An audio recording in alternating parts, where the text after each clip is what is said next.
So here, let's look at this version of it again. I keep showing it in different ways, different contexts to really make it clear and obvious what's happening. So in this case, I have circled the part of the live view spectrogram that corresponds to what you're hearing in that particular part of the kind of static one with the little playhead. So let's watch and pay attention to the area here within this kind of whitish circle that I've drawn.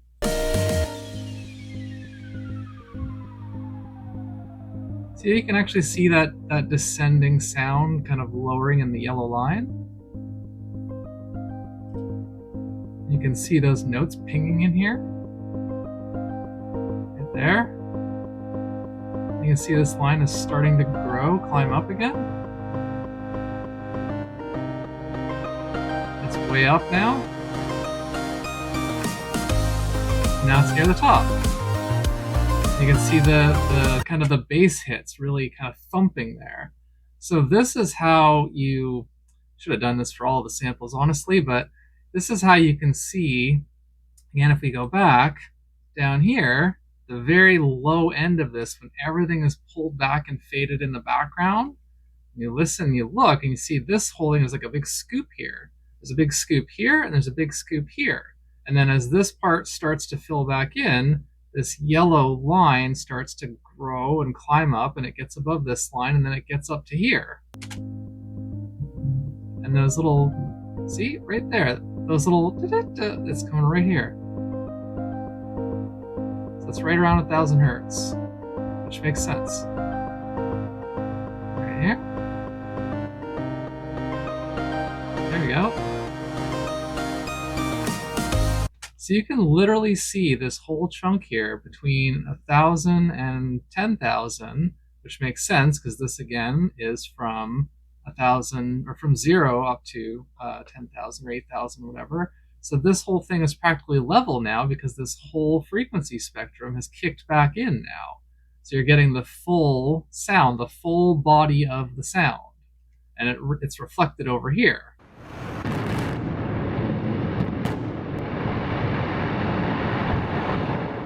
So earlier in the video, I referenced sensory contrast collapse, which is not a term that was being used before I started using it. I searched, I couldn't find any record of it. But since this is a visual medium, I figured that a visual kind of demonstration to help it make sense would be helpful. If you're not familiar, contrast is basically the kind of difference between two things. If there's a high contrast between them, that they're very different. So here I have an example. This is a photograph that I took at an event, a picture on my phone. I'm going to walk through in an image editing program what it looks like to progressively dial down the contrast, to essentially collapse the contrast of this image. So let's watch. So I'm going to track on the screen here. You'll see that I'm tracking how many times I've lowered the contrast. There's a limit to how much you can lower the contrast at once in this particular program, but as you watch it go, see what you're noticing here. What's happening as the contrast is lowered? So you can see as we get really to the end here, I did 13 steps. You can see that getting to the end, it looks like this is now a room full of like thick brownish gray smoke, and you can barely still see the silhouettes of some of the people, and other people have just disappeared into the smoke, into the fog. So that is, and you can see that the like there's pretty much the only things that still kind of stand out are bright, high contrast lights like the red and yellow. There's a little bit from here from like an LCD screen, but even up here in the rafters, like the majority of this image is now essentially gone. Like the contrast information of this image has been stripped away, and the contrast is now collapsed. And so if you walked into this room like this, assuming this wasn't actually smoke, assuming there was actual air, could breathe comfortably and safely. If you walked into this room, you'd have absolutely no idea how many people were in this room. And if there was music playing, you would be very disoriented and very lost. You'd have to be, kind of feeling around like your eyes were closed. You'd be bumping into people. It would just be a mess. This is the core concept behind sensory contrast collapse. This is a visual example of losing sensory contrast in a visual sense, but the same thing can happen auditorily, taste-wise, scent-wise, temperature, tactile. Basically, any sensory channel that we have as human beings can lose the contrast. It can collapse like this. And if it happens in multiple channels at once, that's what can lead to processing collapse. And that's when we get overloaded and we shut down and we need to leave. We need to go back to somewhere where we can recalibrate and re-regulate ourselves. But public spaces shouldn't be doing this to us. That is my argument. That is the kind of ethos behind beyond quiet rooms. And so again, to recontextualize this, we've watched how I stripped out the visual contrast, the color contrast information from this image. So now visually, there's very little information here. And thus, if you look at this and you're trying to figure out how many people are there, where are the edges of like furniture and what's going on, you really have to strain to try to figure it out. And that is extra processing power, which, we only have a limited amount of. You're also trying to enjoy an event, socialize, connect with people, all that. And then on the flip side here, the kind of comparative spectrogram of the threshold of what volume of frequency has to be to register on this graph is very low. So there's a lot of color, a lot of brightness. So this is like turning up your sensitivity. You're not hearing more, but your more is kind of registering on your circuit, your mental circuit. And so this is like the information stripped away so you don't have information to work with. This is that you're drinking from a fire hose of audio information and you can't easily parse it. Make sense? To put a final bow on this, so we were just looking at this bottom example here where the lower contrast is creating higher cognitive processing load, whereas when you have the full clear contrast, the higher contrast, in both cases, you're having lower cognitive processing load, so you can handle it for longer.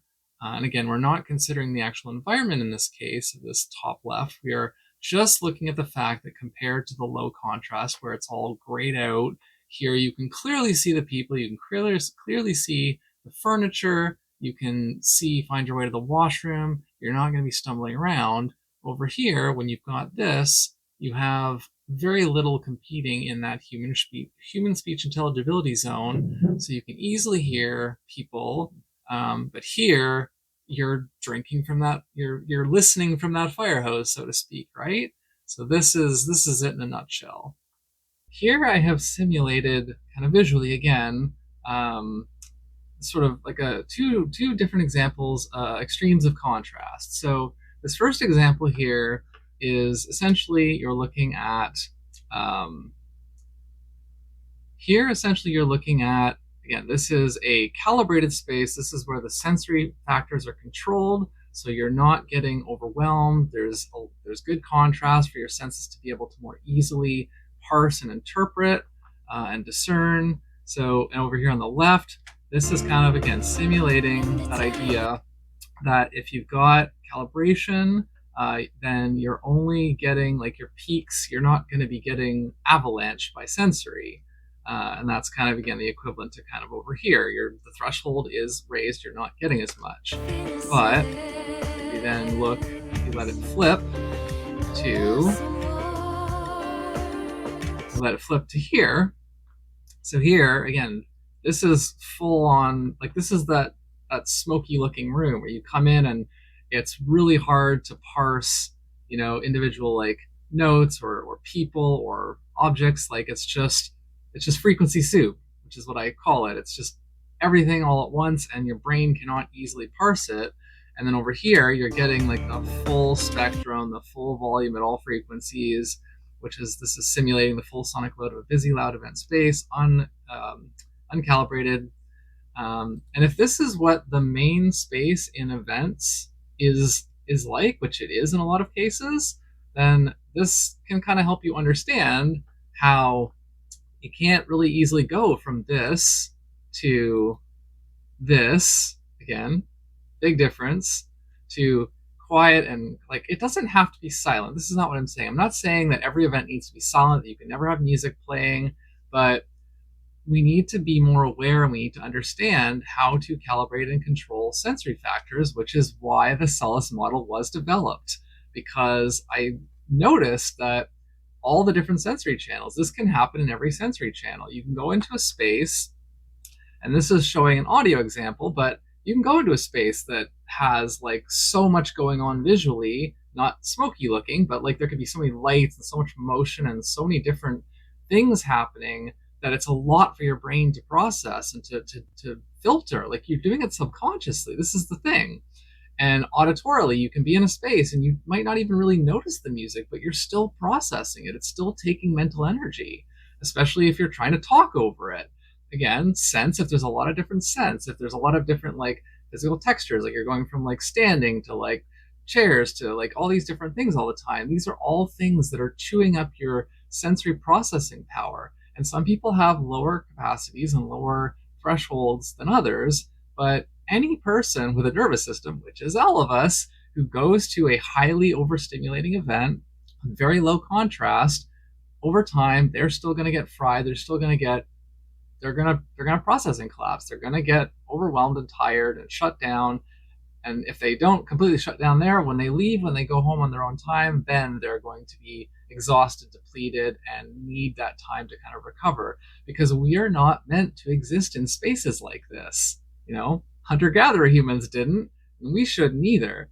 So I understand that people like music and then having silent events. Again, don't have silent events, but or not purely silent, but within reason. Like this is why, again, the Solace model was developed to recognize that it's not just the volume, it's not just the brightness of the lights. There's a lot of other stuff going on behind the scenes, and this is the science behind it.